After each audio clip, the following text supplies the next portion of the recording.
Hi, and welcome back to the Enneagram Edge. This is the show where we really explore how your personality and your wiring shapes your ability as a leader in business and how you can create more success with the help of the Enneagram. And today's episode is all about the leader who executes and moves really fast. You get things done. You are the accomplisher or the achiever on the Enneagram. You build momentum. You love to achieve and get things done. So, today it's really about exploring what I'm calling the achievement driven leader and what happens when the momentum you love to build, quietly turns into pressure and you feel like you're in a pressure cooker. So, this leadership style overlaps and is often associated with the Enneagram Type 3 energy.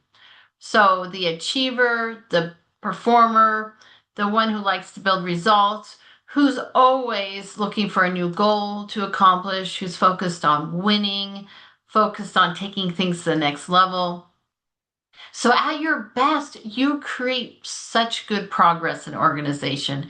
You energize your team, you deliver on your um, you deliver on your responsibilities, and you really step things up to the next level.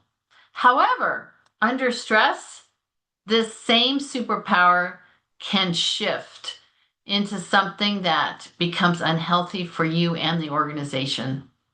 Your output, your ability to achieve, becomes your identity in a really negative way. Your movement, your desire to keep doing things becomes an avoidance mechanism. And your success, your desire to take things to the next level and accomplish more and more becomes a treadmill that you can't step off of. And that puts you into either an anxiety loop or a burnout loop.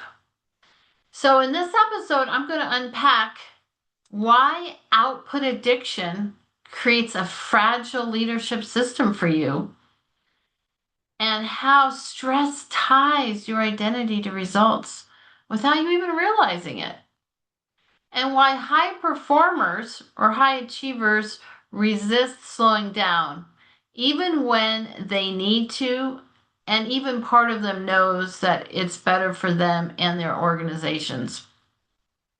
And very importantly, we're going to cover two reset levers that can help you restore momentum without burning out.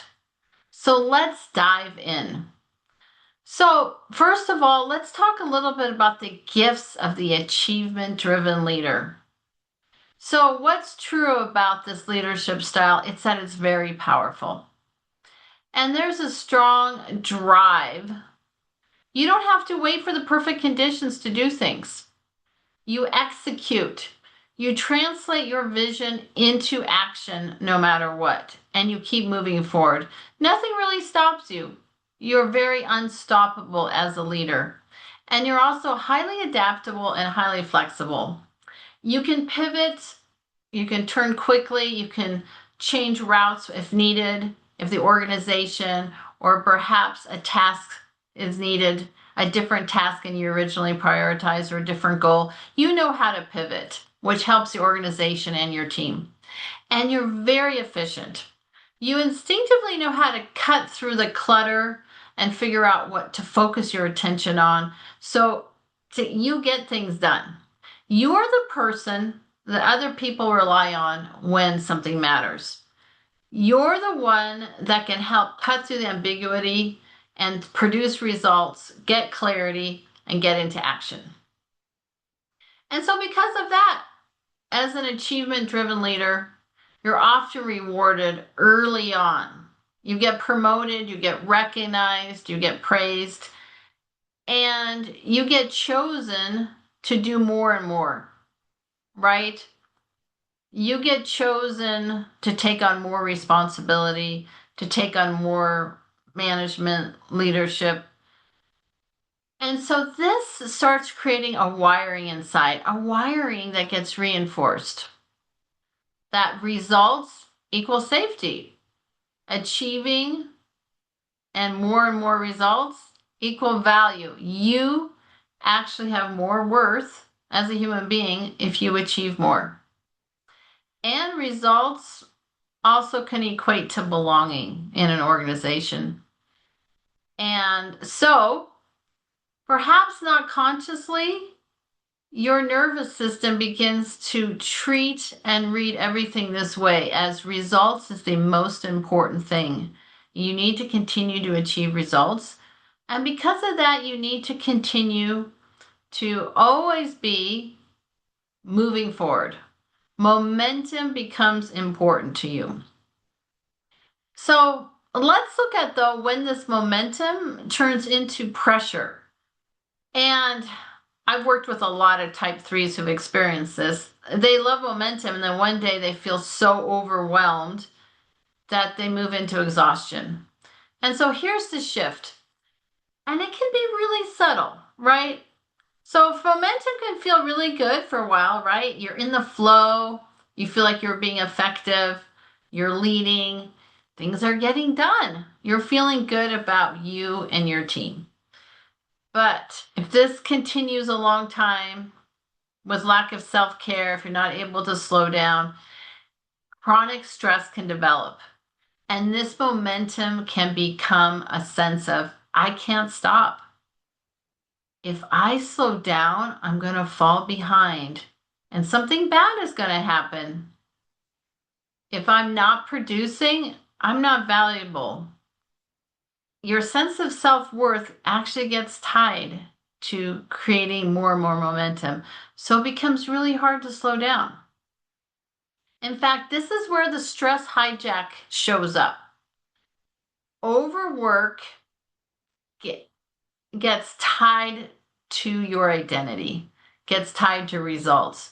So you basically feel like if you're not working and you're not performing at super high level, you no longer are worthwhile. You're no longer are valuable. So you push yourself even harder. So what it looks like on the outside is you're still performing, you're still capable, you might still look fine, but in the inside, you start to feel like rest feels uncomfortable, like you can't stop. You can't stop performing. And that if you're too still, something bad could happen. In fact, you could start equating stillness to a sense of failure, stillness to a sense of, I'm going to get in trouble or I'm going to fail if I stop moving forward.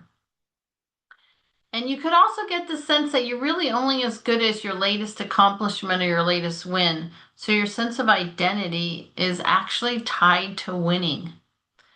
So it's almost like there's this invisible clock ticking inside of you, right? That you've got to keep moving. And it's almost like you're racing the clock. You've got to keep accomplishing. You really don't have time to stop. So if you resonate with this type 3 energy under stress, this is the danger zone. Your adaptability, your ability to be flexible becomes kind of this image management experience. You begin to manage your image. It's an image type, by the way, type 3. So you're focused on what other people think about you, how they feel about you. You're actually looking for acknowledgement and praise from the outside world. And so you begin to drive things forward. You continue this momentum, this almost addiction to output, because it serves your image and it protects your self-worth. So your efficiency becomes the most important thing to you, and you stop taking into consideration how you're truly feeling about things. This becomes an emotional bypass for yourself. So what's happening is that your system is trying to keep you safe. That's right. Let's look at what's happening actually kind of with your brain chemistry and a more on a neuroscience, neurological component. because this will help you understand that there's nothing wrong with you. There's nothing wrong with you that you're feeling this drive, that it's really hard to stop. This is going to help you understand what's actually happening with the wiring in your brain. And so when you get recognition, when you get praise, when you feel progress, when you feel these wins, your brain releases a reward chemical. And more than one chemical, but most notably dopamine, to keep things simple. And dopamine isn't just about pleasure, and I'm sure you've heard it before, but it's really about motivation. It releases this chemical of dopamine and it gives you this sense of, ooh, let's keep moving. Let's do more. Let's accomplish more. And it's exciting to you. So this is what's happening is you're getting these dopamine hits.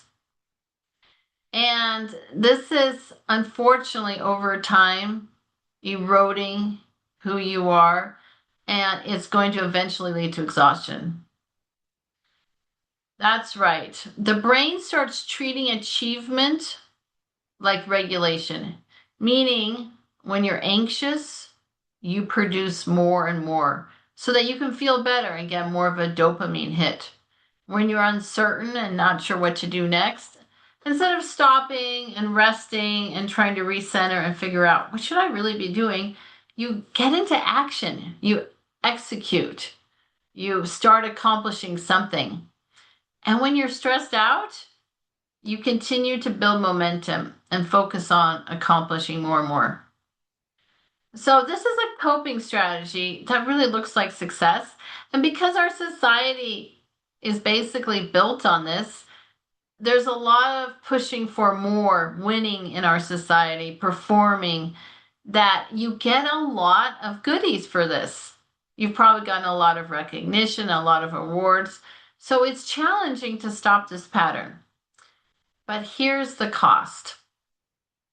Your system learns that slowing down actually equals a threat, right? So even when you're completely exhausted, depleted, your brain pushes towards more and more action.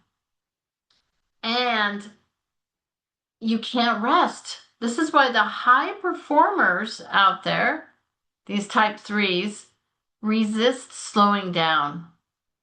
It's not just a preference, it's actually something that's happening in the brain, and it becomes almost an obsession, and it becomes a fear that if I slow down, something bad is going to happen. And it can feel like a loss of control if you slow down, a loss of relevance. You're no longer going to be important to the organization or to your team, a loss of a sense of identity, because many type threes build their identity around achieving and accomplishing. So when they're not accomplishing, they feel like something is wrong and that they don't maybe even exist. And a loss of safety. Something bad could happen. They could get fired, they could get in trouble, something could fall through the cracks, the gaps if they stop. So this is a lot for the achiever to take in. So this means that the achiever doesn't just fear failure. They often fear just doing nothing. They fear slowing down. They fear that they're actually going to be nothing if they don't do something. It's related to their entire identity. This is the hidden pressure underneath this type of leader. So let's examine a little bit more why this addiction to output creates a really fragile leadership system. So here's the thing that these leaders don't really understand or see sometimes. But when their personality and their personal identity is fused with output, when it's meshed like this, you build a leadership system over time that's really dependent on you staying in this place of overdrive, which is really hard for you and your system. The system is really fragile because you become the engine that drives the entire team and organization. You become almost like the emergency generator, right? You're the one who drives the results. You're the one who fixes the problems when things start to go wrong. And unfortunately, delegation also starts to become pretty shallow, and it can stay shallow. It's not because you don't trust people, it's because your nervous system trusts speed and certainty, and you want to get things done quickly. And you can't trust necessarily. Other people can't match you and your ability to do this. They can't match your internal urgency. So you're like, well, I'll just do it myself because I can do it faster. Have you ever said that to yourself? It's a common thing that type 3s say. So your team learns to rely on you and on your pace. Your momentum, your desire to move things forward quickly becomes the culture. And so it becomes really hard to slow down. Everything feels like it's stalling if you're not moving full out. And one of the other things that happens is you lose these early warning signs that things are not okay, signals in your body. Because you're moving so fast. By the way, type 3s move super, super fast. They get things done really, really quickly. You move almost too fast for you to feel anything happening in your body. You kind of shut off what's going on in your body, and you push yourself until one day you collapse. This is how burnout actually happens for high achievers. Yeah. Their nervous system one day just completely shuts down because they're pushing themselves so much. And they're never fully rested and relaxed. And finally, one day they absolutely collapse and they can't handle things anymore. And they're done. And so it goes kind of from 0 to 100. You know, they've kept themselves in this place of going, and then they collapse completely. So let's talk about quickly the solution to this problem. We're going to talk about 2 important resets. Because you know what? The goal is not to stop being driven and move things forward. The goal is not to change out of being ambitious or excited about achieving goals, but it's about creating a stable internal platform where you can also take care of yourself, nurture yourself, and where you don't fall into a place of burnout. So let's talk about reset lever number 1. It's about redefining success. So a lot of achievers, their idea of success is about output. But what if it was about something else? What if it was about shifting so that success doesn't only equal results, revenue, wins, productivity, where you're always going to feel behind? What if it's different? What if we widened the metrics a bit to restore more stability for yourself? What if the metrics could be more about the quality of decisions that you're making, not just the quantity of tasks,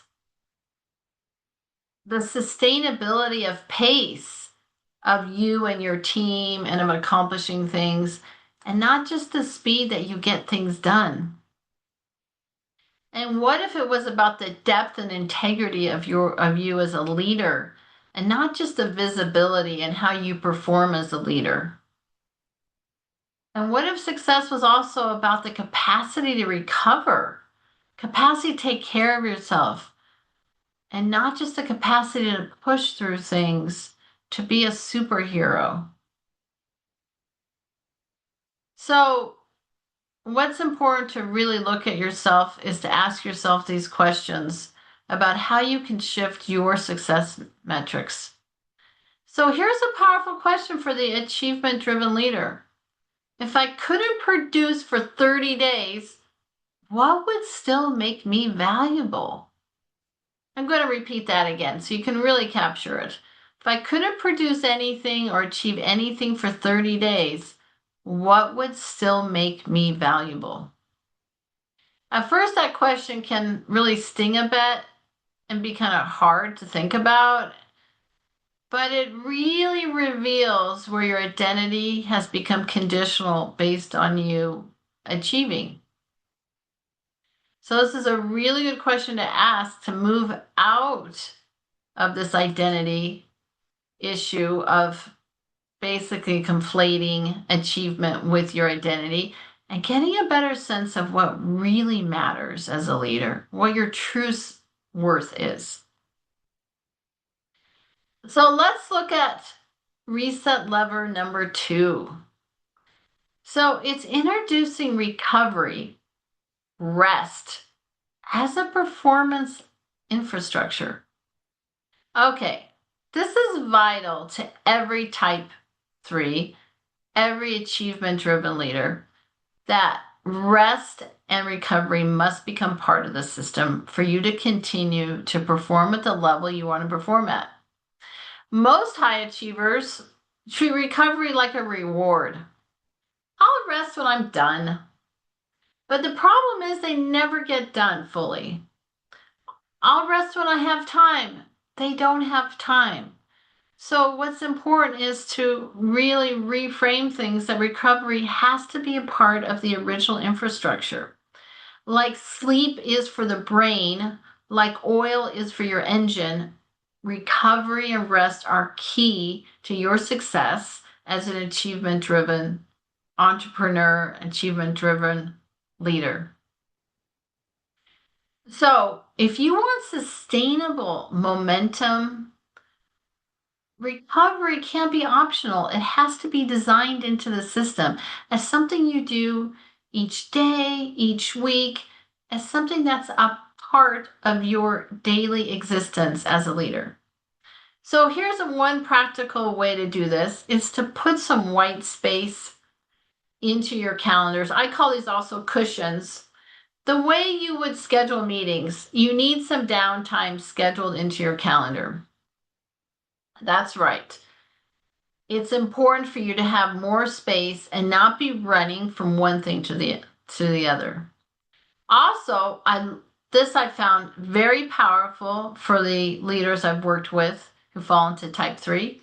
Create a shutdown ritual. What I mean by that is at the end of each day, it's a ritual that you repeat that signals to your brain that you are done for the day. So whether it's I'm shutting the door to my home office, whether it's saying out loud, I'm done today, it's important to actually shut down for the day and not let work overlap with personal recovery time. I found that super helpful for this type of leader. And a third thing that can be very helpful is to add a micro recovery inside the workday. What do I mean by that? Is a short reset that can downshift your nervous system from being in this really pressured place of getting things done to being in a more relaxed place. So I found that it can be just walking around the block. Very, very helpful. It can be doing a short meditation session for 10 minutes. That's a very good micro recovery reset. It can be maybe having a good lunch break with a friend. It can be listening to a podcast that feels relaxing and supportive to you. But do something that gives you a break from the pressure of achieving. And a fourth thing that I have found really helpful for you to really shift out of this place is to protect one block each week to schedule some time in for strategic thinking and not just output.